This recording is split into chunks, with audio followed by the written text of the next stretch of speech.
Joining us today. My name's Ashley Ellis. I'm the Edible Education Program Manager for Whole Kids, a project of Whole Foods Market Foundation. I'm joined today by Andrea on my team, who will help steer the slides for us. And I'm joined by two wonderful folks from the Bee Cause, Emily Ellingberg and Tammy Enright. You will hear from them in the slides today, or in the presentation today. But I will get us kicked off and started. So first things first, you'll see a few folks in the chat saying where they're from and where they're located, which we just love to hear where everyone's calling in from. So feel free to do that and drop that in the chat. And then if you want to hit the next slide, I think we'll go over some housekeeping. Perfect. So the chat function is great for saying hi, telling us where you're from. But if you have questions, which I'm sure you will, which is great. We love answering questions. We would love for you to put your questions in the Q&A function, which is separate from the chat. So if you see your menu bar, you should see a chat function and a Q&A function. So questions about bees, questions about the application, anything that you might have a question on related to the webinar today, go ahead and pop that in the Q&A section. And there's a couple questions we'll answer throughout, and then we'll have time at the end of this presentation for questions. We'll also have a whole separate Q&A webinar Tuesday, September 23rd at 3 p.m. Pacific, 5 Central, 6 Eastern, where we can dedicate that whole session to answering questions. So we'll get to a lot of your questions today and even more Tuesday, September 23rd. So be sure to register for that webinar as well. There's a separate registration, and definitely recommend attending both, but of course it's not required.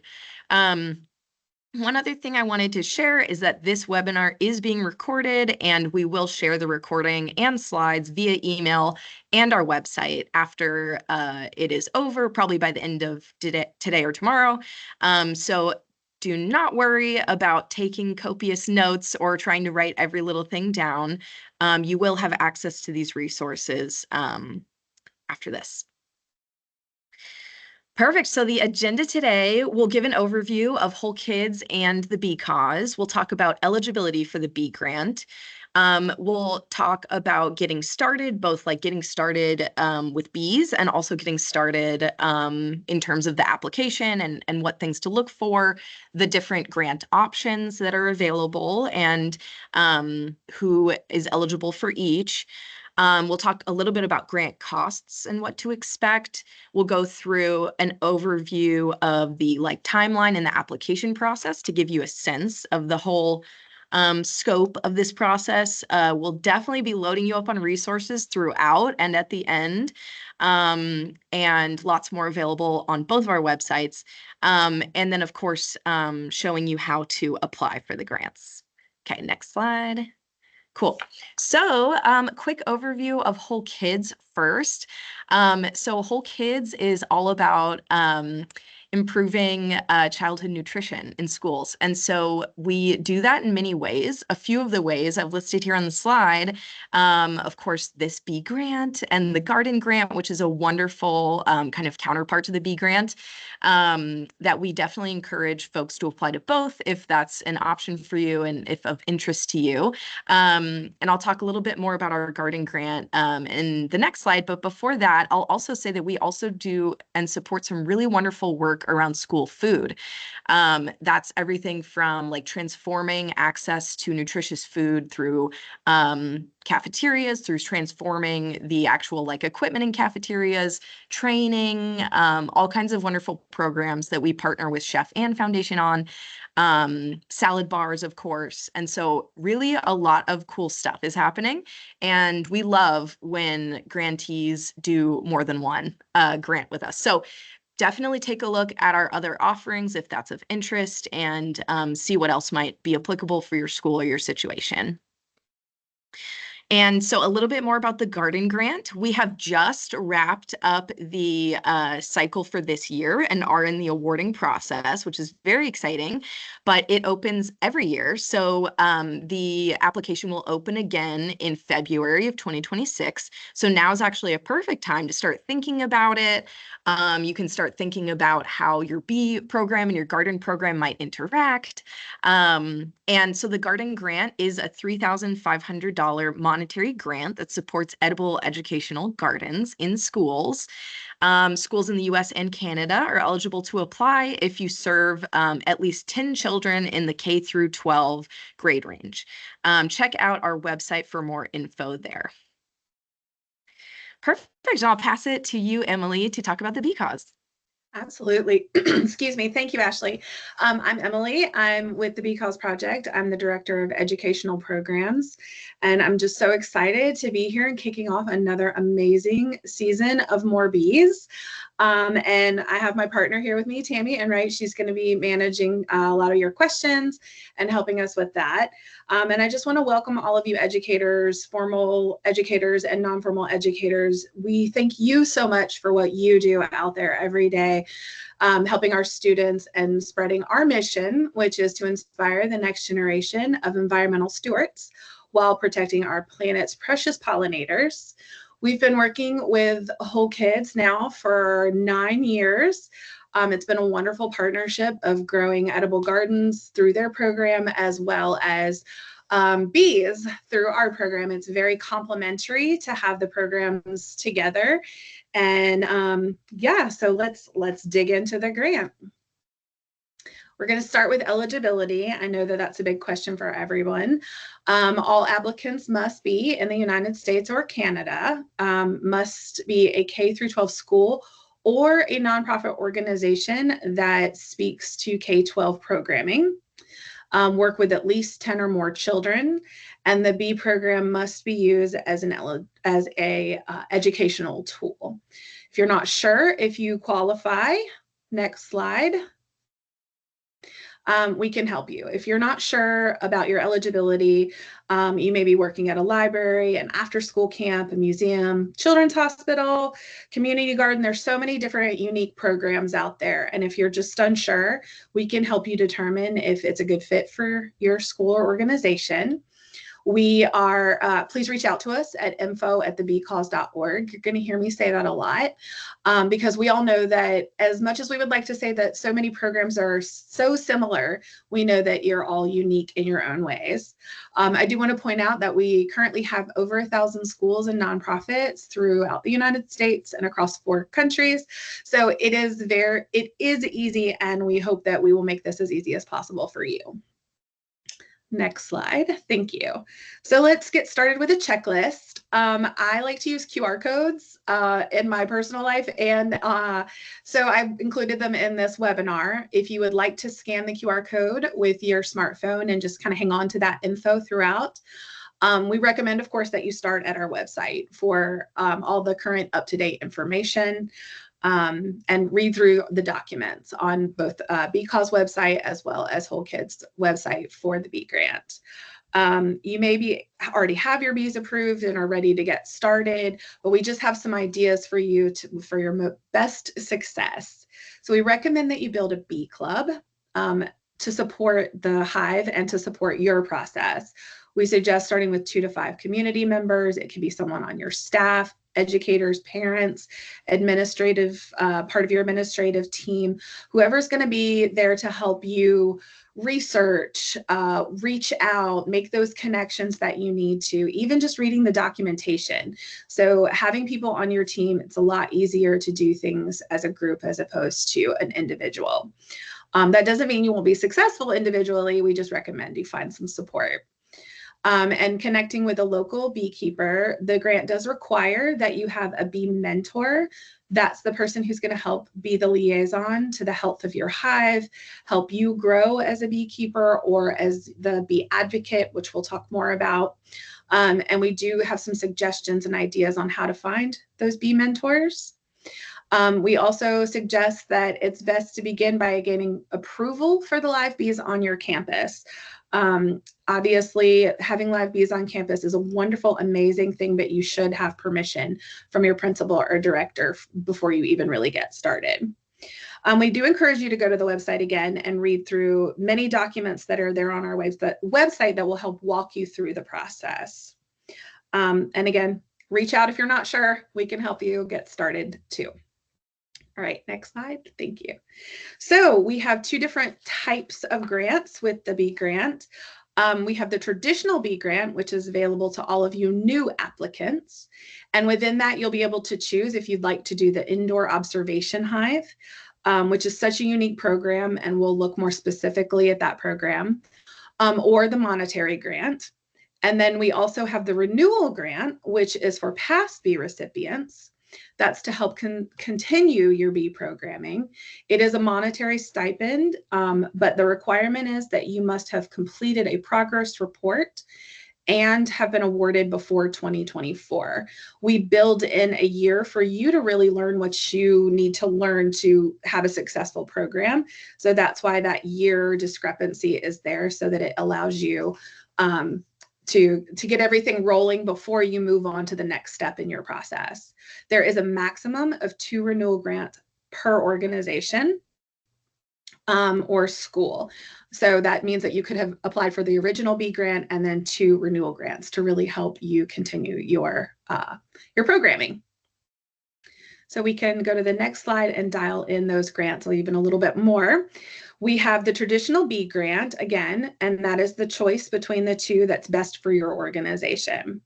If you're interested in the indoor observation hive, there are specific requirements for that, which we'll talk a little about more in the next slide. But if you're interested in adding a different type of honeybee hive to your campus, that may be more of a Langstroth or top bar hive, then you're going to want to apply for the monetary stipend in the Bee Grant, the traditional Bee Grant. You're going to get the technical consulting for your program design, as well as your experience box with either of those choices, the indoor observation or the monetary. And then the renewal grant is a $500 monetary stipend.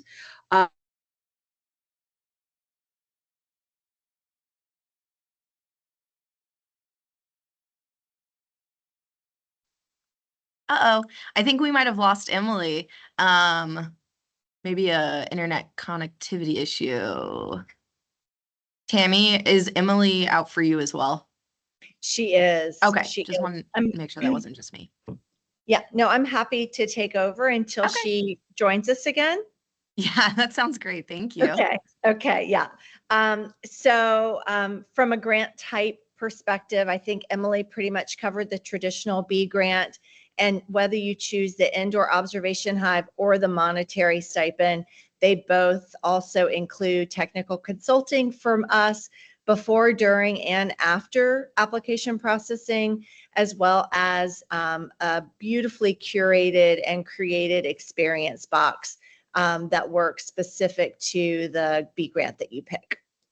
The renewal Bee Grant is a $500 monetary stipend, and that will also give you technical consulting for program design and experience box with educational resources.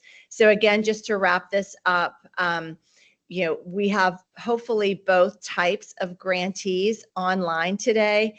And if you have any questions about whether you're eligible for the renewal Bee Grant, because there is a little bit of a gap between when you received your traditional Bee Grant or your before you can be eligible to apply for the renewal Bee Grant, let us know, and we're happy to answer those questions for you. Hi, I'm not sure what happened. I'm back. Sorry about that, folks. I was talking and then it all went blank. No worries. Well, we just covered this slide, so you can pick up on the next one. Excellent. Thank you so much for rolling with it. All right, back with you with the traditional Bee Grant. So this is our indoor observation hive. This is a great picture of what it will look like if this is the route that you take, and another QR code. Scan this, and this is the install video. I'm a person that really needs to see it to believe it and understand. So I really feel like the video link does help you understand the bigger picture of what's required with this. It does require a trained beekeeper. And again, that'll be your bee mentor. We have hundreds of these hives all across the United States and Canada in science labs, lobbies, atriums, and K-12 classrooms. The hive comes with an installation kit, so you can set up successfully the exit on an exterior wall for the bees to be able to leave the hive and go and forage and come back to the hive. It's on a pivoting frame, so you can kind of see how the hive is at a little bit of a tilt. That's because it can rotate to either side so that you can see both sides through clear plexiglass. It's about 4 feet tall and holds 8 frames of bees, 8 deep frames of bees. The bees do need to have an outside space of 8 feet so that they can, with no traffic, a low traffic area, so that they can leave the hive in order to forage and to return. We do provide signage to go with the bees so that you can identify on the exterior that this is a bee space and that your bees will be coming and going. This does couple beautifully with our OER Commons group, which is a repository of curriculum. I'll explain a little bit more later. Again, it's an ideal teaching tool for K-12. You really can just look right into the amazing, beautiful world of bees with this hive. And I highly recommend that you check out that link to the QR code to the video so that you can kind of see it to understand. All right. However, if that is not the direction for your program, and again, if you're not sure, reach out to info@thebeecause.org, and we can help you decide which one of these is right for you if you're unsure. But the traditional bee grant for the monetary stipend, your plan should be focusing on creating and expanding a bee program. You should have a sustainability component with your trained staff. Your funds should be used directly for bee programming. It is important in your application that you provide detailed project description and budgeting for that grant application. It really helps us understand what you're planning to do. Funds may not be used for field trip, travel, or real estate. Historically, we have found that beekeepers do have their own way of setting things up, which is why we move to a monetary stipend if you're choosing that route. They're your beekeeper, your on the boots or boots on the ground person that's going to be able to help you understand your space and your area. So we want them to be your guide on how to set up your bee hive. And again, we want you to have as much success as possible with your beekeeper and their way of doing things. But you can always email us and ask any hand-holding that you may need. We are there for. We do suggest that you meet with your beekeeper and have a plan on how you want to do this before you really start the application, because you will need to explain how you plan to work together with that budget. And if you're not sure, email us. So for the renewal grant, you should also have a plan for reviving or improving your current bee program. We're going to assume that you're using your previous equipment, so you're continuing to grow a program, but you should have a plan in place for the sustainability and your trained support staff. Funds can be used for direct bee programming. It is important to provide a detailed project again for this as well as the budget, and funds may not be used for field trip, travel, or real estate. Next slide, bees do cost money. So we really just want to highlight with this what to expect as you're starting and as you are preparing to host bees. We suggest using the startup fund that comes with your grant to purchase your initial bee purchase. You may do sugar for off-season feeding, and you may have a beekeeper that's willing to work with you on a donated service. So that would mean you'd be able to keep those funds for other things that you might need. We do understand that some beekeepers do require payment, but it might be nice to work with somebody and hopefully they can volunteer some time to you into your program. Bees do cost money as you're continuing to grow your program. There's hive installation cost. We do recommend that you try to work with your building manager or facilities manager to install the beehive with as little cost to you as possible, but we do understand that you may have to pay for that. This might be for replacing bees, adding additional frames, bee suits, additional bee equipment. Really, we just want you to continue to grow whatever amazing programming that you're already doing. So, but consider it when you're doing your budget on what that might look like for you. And so to that point, we have a fundraising opportunity. You may already have something in place internally on how you want to fundraise for your program. So some schools decide that they do want to sell honey after they get up and running. They do beeswax soap or other like pollinator plants to raise money. But we do offer the Pay It Forward program. It is in partnership with Savannah Bee Company. We offer a beautiful gift honey that is delicious. It is a private label honey that has our mission on the jar. So when you're gifting it or you're sharing it with your community, you're also continuing to promote that mission.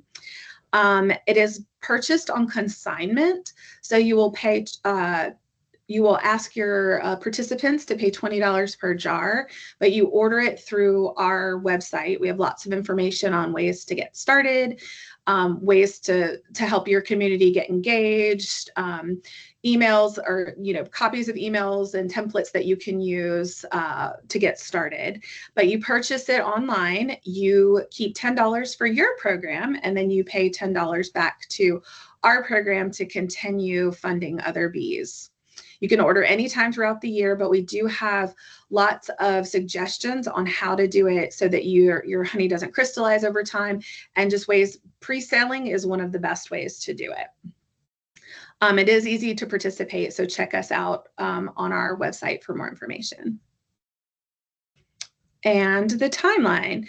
We encourage you to get started with the application as soon as possible, and Ashley's going to walk you through what it looks like to apply through the Smart Simple portion. However, just a couple of things of note. The application is easy to work through. It's a really straightforward process. It's designed to help you think about all the things that you may not have thought about as you're moving through it. So the application window is currently open, and part 1 is due October 15th. We'll talk more about what part 1 means. You'll be contacted either way if you've been accepted or if your application has been placed on hold. You'll find out no later than December 17th of this year. You are required to sign a letter of acceptance before your grant materials are shipped, and those are shipped in February of 2026. So apply now. Now is the time to get started. You can go to either website to get started. However, it will reroute you through wholekidsfoundation.org in order to get started in Smart Simple. And the Whole Kids team are going to go through all of that in just a few minutes. We do provide a vast array of materials that are free to anyone that are interested in honeybees, native bees, and pollinators of all kinds. As you're preparing, as you are getting your students excited, as people might be asking, what's this bee grant that you're talking about, you can get started here. You can point them in the direction of our resource library. Everything's available to teachers, homeschool groups, anybody. We have full curriculum, virtual field trips, book club challenges, complimentary videos, educator guides. We run the gamut of all of the things that are there to offer you and to help support you. Next slide. I mentioned earlier the OER Commons group.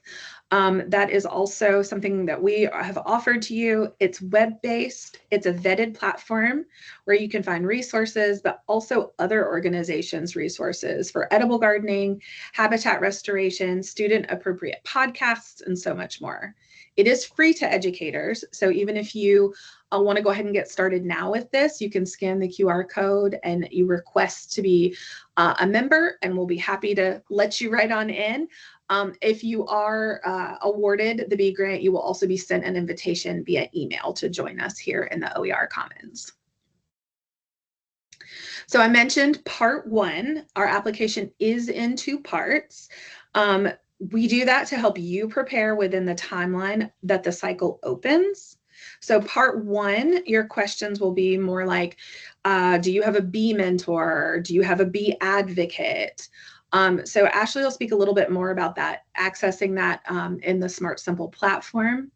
But this is where you also will select if you are here for the traditional bee grant or for the renewal grant.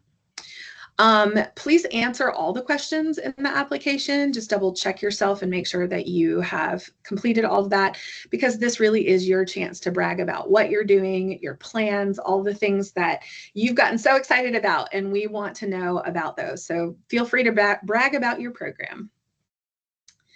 And so once you've received the invitation, once you've finished part one, you'll receive an invitation for part two.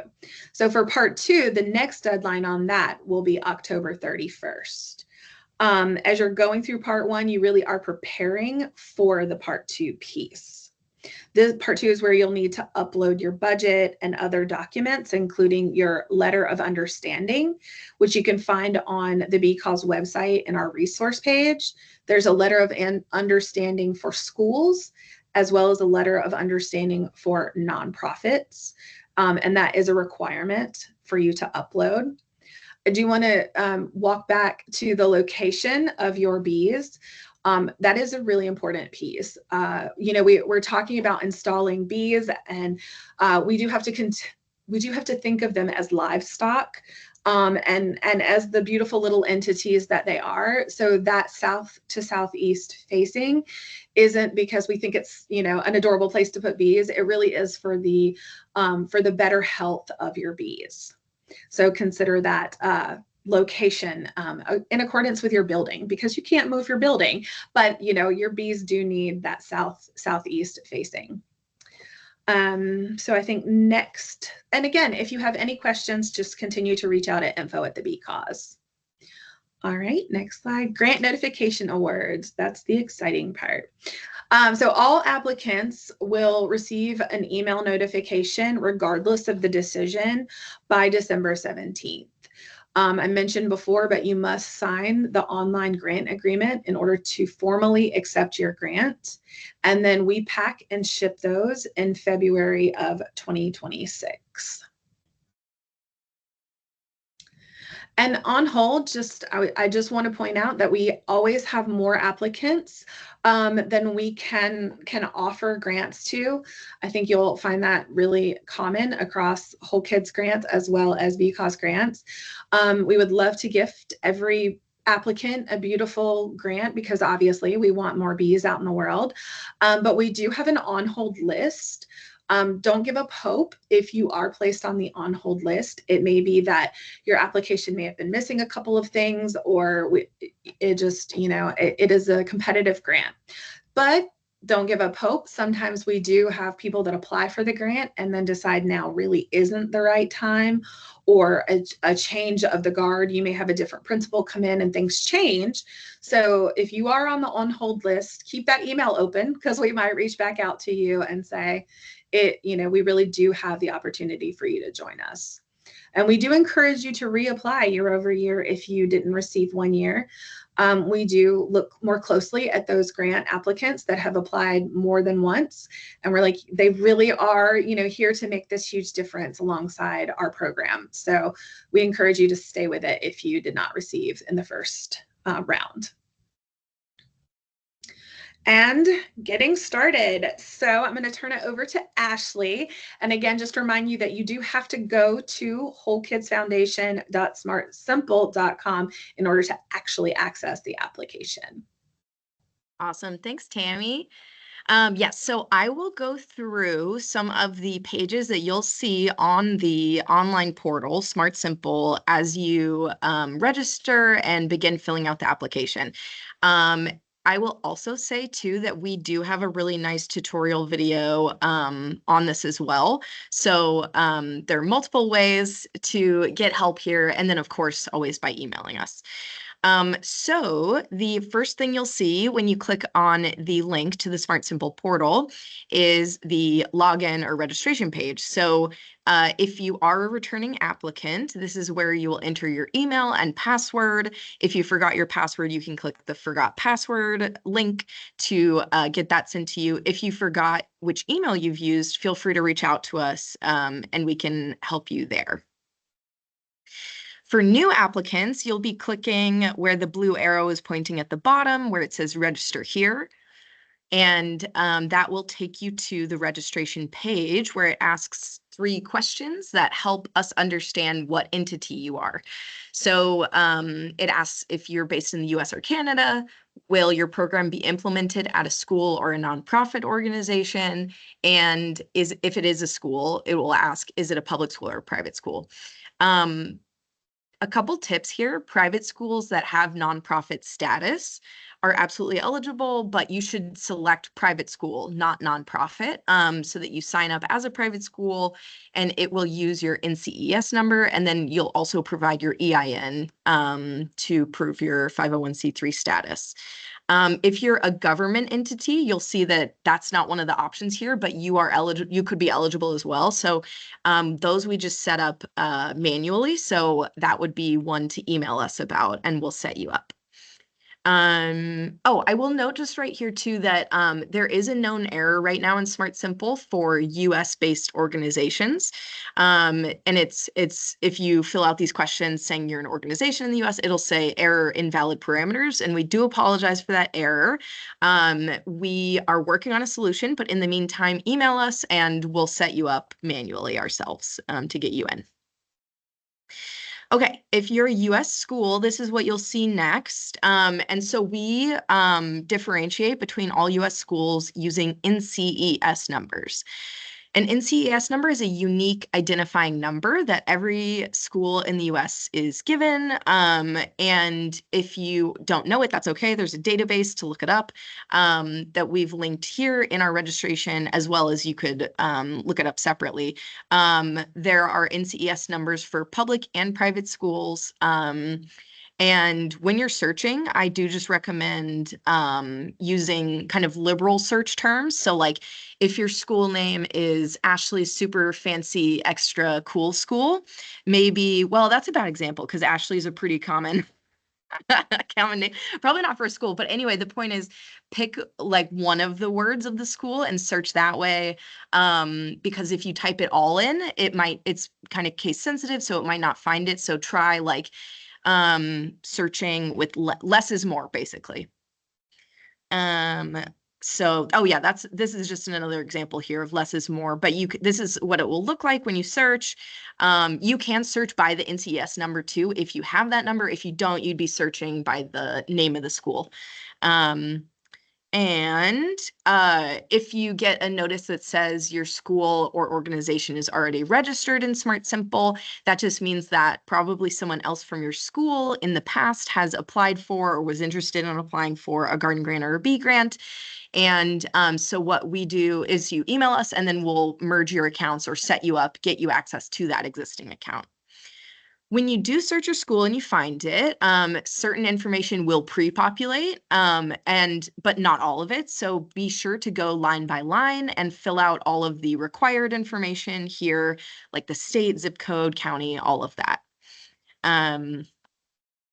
And so if you're an organization, it looks a little bit different, but we will use if you're a US organization, we differentiate using your EIN number, your tax identification number, which you can search in the IRS database linked within the portal. If you're a Canadian organization, you are identified with your Canadian registered charity number, which you can find via the link in the portal, the CRA database. And just to note there that there are a few different types of Canadian registered charity statuses or types. And we will need CRA numbers that have RR in the middle. If that is confusing, just reach out to us again. So yes, so if you're a Canadian organization, you'll enter your info by searching the CRA database. If you're a US organization, you'll search the IRS database. And again, like certain information will pre-populate and then you'll fill in the rest, whatever does not populate. If you're a Canadian school, you will search the CRA database for your school. However, one thing that is unique with Canadian schools is that most of them are not listed actually by school, they're listed by district. So usually the CRA number, that long number with the RR in the middle, is going to be associated with your school district or your school board in Canada. And so that's most likely what you will be searching for as opposed to the individual school's name. But again, like use liberal search terms and hopefully you can find your way there. And if not, reach out. Okay, if you successfully finish the registration, this is what you'll see. You'll get a registration complete page on the site, and you'll also get an email. And the email will have your login information, and that will tell you how to actually log into the system to get started on actually applying for a grant. If you get an error message saying there's a duplicate account, reach out to us and we will get you access. Once you have registered or are returning and you log in, this is what you will see when you first log in. This is sort of your dashboard or the home page. I want to point out a few things here. In the top right is where you'll find a lot of really helpful buttons, including if you are registered to multiple schools. So for example, if you are with a school district or if you're with a nonprofit organization that's applying on behalf of 10 schools, you can access all of those. You just have to click on them one at a time. So in this picture, you'll see that there's 3 schools listed, and currently the check is next to North Fork Elementary. So that's what determines like which school you are like looking at now or applying under now. And you'll just click the circle letter that will be the first letter of your name. So right now this one says K. You'll click that, and that is what allows you to navigate to other schools or organizations if you do have multiple. And then right below that, this in blue, please note you're currently logged in as North Fork. That's the other place that you'll see identifying which school or organization you are logged into. If you need to register another one, you can do that from within here. So that's the bottom left arrow. You'll see it says register new organization. So say you have Mountain Oaks, North Fork, Spring Valley, but there's another school you need to add. You would click register new organization and fill out all of the information there. Okay, so a couple more things here that I want to point out is that we definitely consider all of the information in your organization profile as well as the grant application. So please be sure to update the organization information. So, and especially if your organization is already registered in Smart Simple, definitely still click into that organization profile button and make sure that your principal is up to date. What else? There's like your population number, like your student enrollment numbers. There's things like that that are great to keep up to date year over year. And those are things that we consider in selection. So please keep that updated. If you ever need to like update your own personal profile or change your password, those buttons are available to you. If you ever need to change the email with which you log into, you'll have to email us about, and we can help you. And then very importantly, once you're ready to actually apply, in the left-hand sort of menu area, you'll see funding opportunities. And when grants are live, when the application periods are open, you'll see buttons that say apply now.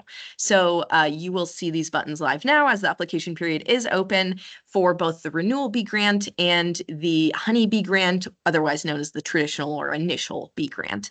And so you would click one of those, depending on which one you're eligible for, to get started. And you will notice if you click on one that you're not eligible for, it will give you a little pop-up that says you're not eligible for this one and here's why. If you believe that is a mistake, email us and we will help you out. So fiscal sponsors, this is an optional and not required piece, but it is really important, and a lot of folks do use this. So a fiscal sponsor is an entity that fiscally sponsors you. So for example, a lot of schools will have their parent-teacher organization or parent-teacher association as their fiscal sponsor, or the school district is often a fiscal sponsor. Also, very frequently, we'll see nonprofit organizations be a fiscal sponsor on behalf of a school. So this is where you will enter the information for your fiscal sponsor. It does have to be a registered nonprofit organization. So even if it is a school PTO, you'll need to have that registered status. So you'll fill that out here. If you type it into step 3, but if it doesn't show up, then you can click the register new fiscal sponsor button, and that's how you'll fill out the information to register a new one. And then it'll also prompt you to give us a primary contact at that fiscal sponsor organization that we can reach out to if needed. Okay, grantee information. I know this can get a little confusing, which I totally understand because there's a lot of different terms, but the grantee is the entity where the bee programming is actually occurring. So most often this will be the school or the nonprofit where you are actually hosting the live bees, if that is not on a school site. And so if you have a fiscal sponsor, your grantee is the entity where the bees are actually going, but the fiscal sponsor is who's receiving the check, administering the funds, etc. Yes, so the grantee organization is where information section is where you'll fill in all of this, including the address. Yes, so actually I might have said that confusingly, but if you have a fiscal sponsor, that is who is listed as the grantee organization. So if you have any questions, just reach out to us, but we understand that can be confusing. And then again, grantee contact so that we can reach out to someone there. And just a tip, when you're in Smart Simple, always save your draft because Smart Simple does not auto-save. So you'll see at the bottom of every page in Smart Simple, save draft and submit. So always make sure to save draft. Okay, and I'm not going through every section in the application, but I did just want to touch on the budget since we do get a lot of questions on the budget. This section is where you will detail your expenses and income related to this project. So the first section, well, actually the very first thing is a question that asks you to agree to budgetary requirements that Emily noted earlier, not spending money on real estate, travel, and field trips. And then the next section is where you'll talk about your expenses. So that is everything you anticipate having expense-wise in the BE program. And once you click Add Expense Budget, you'll be able to add things line by line by amount, and it will total it for you. And yes, so that's that section. The next one is about income or revenue. So for example, if you plan to do the Pay It Forward fundraiser, or if you have a plant sale that you're planning, or if there's any other way through which you are planning to use income or revenue that will support your BE program, we want to hear about that. And that helps us understand the sustainability of your application. So yeah. Okay, I think that's everything. Yes, our contact information is here. As we've said so many times, we are so happy to answer questions by email. And we've also put our websites here. And I think what we'll do now is we will have about 15 minutes available for Q&A. So I think there's a few Q&A questions in the Q&A section. So I will let Tammy kick that off, and then I'll take any that are related to like the application itself. But Tammy, I'll let you kick it off. Okay, thank you so much, Ashley. Yes, I've been doing my best to keep up with the questions in the Q&A, and there were just a few I wanted to highlight just so that everyone could benefit from the answers, because I do think they're more under the umbrella of frequently asked questions. And then if there are any in the chat, I copied them and moved them over into the Q&A, so you can take a look at your individual answer that we provided if you need to there. So the first question is, where do I find a beekeeper? You know, every city, town, community, mostly around the US and Canada, has some sort of a beekeeping association. So I would start there. You may even have a beekeeper in your school or in your nonprofit. And so just do a couple, just do a first pass in your local community or in your specific school. See if anyone is there who has this the knowledge and the education to be able to help you and would be interested. If not, then you could go into looking for your local beekeeping association. If you happen not to have a beekeeping association or cannot track it down, please reach out to the info@thebeecause.org, and we would be happy to help you find someone or connect you with a beekeeper. We have been, awarding grants across the country for 10 plus years now. So chances are there is a school close to you who has found a beekeeper, or we might even be aware specifically of a beekeeper in your area. So, so let us know if you struggle with that. And just as a side note, beekeepers just by nature are educators. They love what they do and they want to share. So 9 times out of 10, you'll even be able to find a beekeeper who would be interested in donating his or her time to help you manage this program. So that's a really exciting part of this program, and it should be pretty straightforward. Secondly, someone asked about whether frames come with the Observation Hive grant. That's a great question because they want to put that into their budget if they need to. Frames do come with the Observation Hive, 8 deep frames specifically, but this grant does not come with foundation for the frames, and it does not come with bees. So I just want to make sure that we highlight that. Every now and again, we have grant recipients email us after they've received the grant and all of the equipment and materials and ask, where are the bees? So we just want to make sure that that is one of the items that you will need to purchase. And a lot of schools will use the $500 monetary stipend that we send to not only buy the bees, but also buy the foundation. I think one applicant asked if you could have your bees be on another premise, even outside of the country, if it's part of a US-based educational program. And at a high level, the answer is no. The bees have to be at the host site. However, if you do have extenuating circumstances and you want to run those by us, please email info@thebeecause.org, and we will help you figure out if your unique situation falls under the eligibility requirements to be able to receive the grant.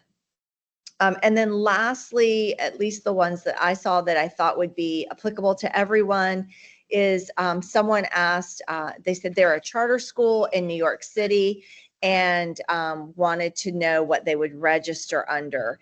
And so I know, Kamika, I'll just answer your question specifically. I know that it can sometimes be confusing if you're a charter school, if you're a nonprofit, if you're not really sure how you fall, what ID you need to use to log in. So my answer would be reach out to grants@wholekidsfoundation.org.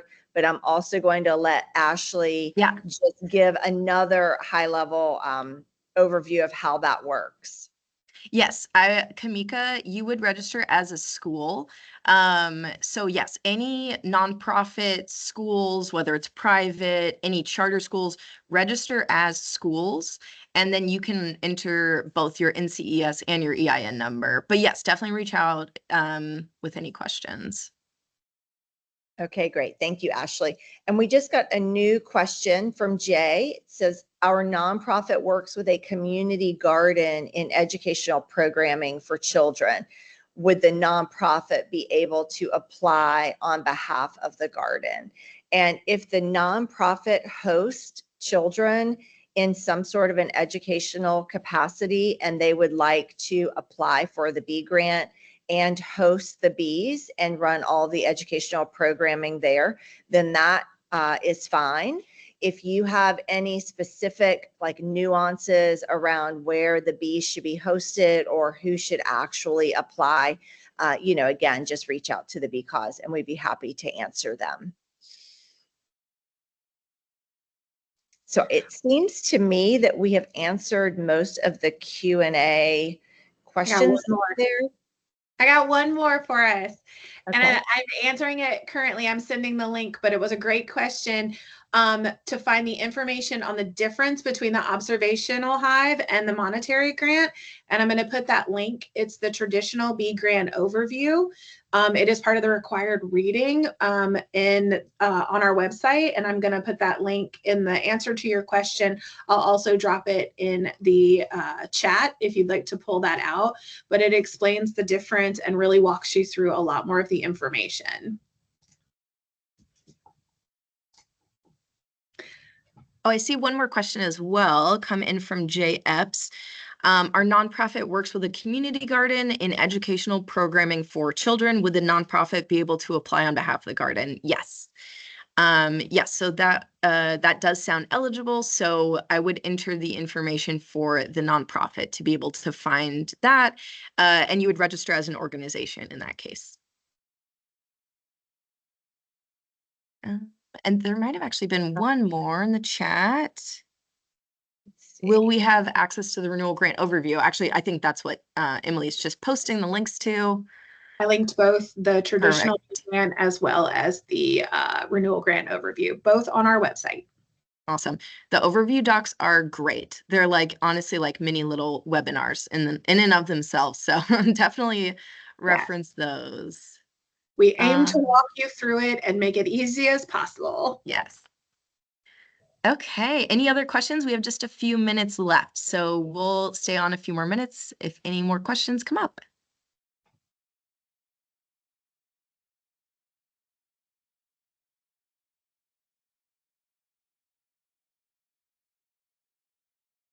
So many thank yous. You're very welcome. We're so excited that you're here and that you're applying. It just tells us how involved and invested everyone is in our students and in environmental education, which is so important.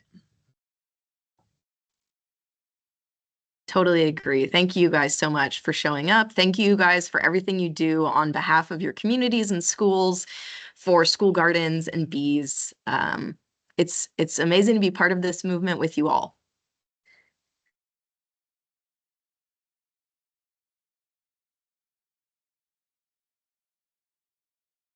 I would like to just say an overarching comment about the application process before everybody logs off. It is meant to be easy. It's meant to be full. It's meant to be straightforward. It walks you through the process. It helps prompt you to get the answers to the questions needed for the application early on. So it is not meant to trip you up or asking a lot of questions that are tricky or too lengthy, where it's a hurdle for you not to be able to submit the answers or submit the application. So please take a leap of faith, open up the application, take a look at it. You'll see that it's very straightforward. So if you feel like you are ready for a live bee grant or a renewal grant, we encourage you to apply. That's such a great point, Tammy. I'll actually add on to that and say that we're not judging things like grammar. Like this is not about how well you can write or what flowery language you can use. And this, so don't worry about things like that. We just want to hear what you're passionate about and what you're excited about doing with bees. And that will come through in the grant. So definitely don't feel overwhelmed, and nothing should be too confusing, but if it is, just reach out because we are happy to help. Oh, we did get one more question come in from Lori. What is the difference between the observation hive and the experience box? Yeah, that's a great question. The observation hive is the actual equipment, the hive that hangs on the wall that holds the bees. And then the experience box actually comes with the observation hive grant as well as the monetary traditional beehive grant. So that is the box with all of the educator resources. So it has beautiful books, it has hands-on activities, it has curriculum, it has videos that you can use as an educator to really roll out your Beehive as well as your bee programming. So that is just sort of like the box of goodies. And then the hive itself is the equipment. One more thing on grant writing is that if it is your first grant, which is awesome, we do have like some general grant writing tips on the Whole Kids resources page, so feel free to reference those. But again, don't be too overwhelmed and do your best. We have students that apply as Yeah. well. So to like piggyback on that, like when a student is applying and you read their passion, it doesn't come down to periods and capitalization. It definitely comes down to the excitement about it. Couldn't agree more. Okay, awesome. Well, thank you guys all so much. I think we'll wrap it up here. And you'll all be getting the recording of this webinar. So thank you, everyone. Thank you, Emily and Tammy and Andrea. And I hope you guys all have a wonderful rest of your day. Thank you all. Thank you, Ashley. Thank you, Andrea.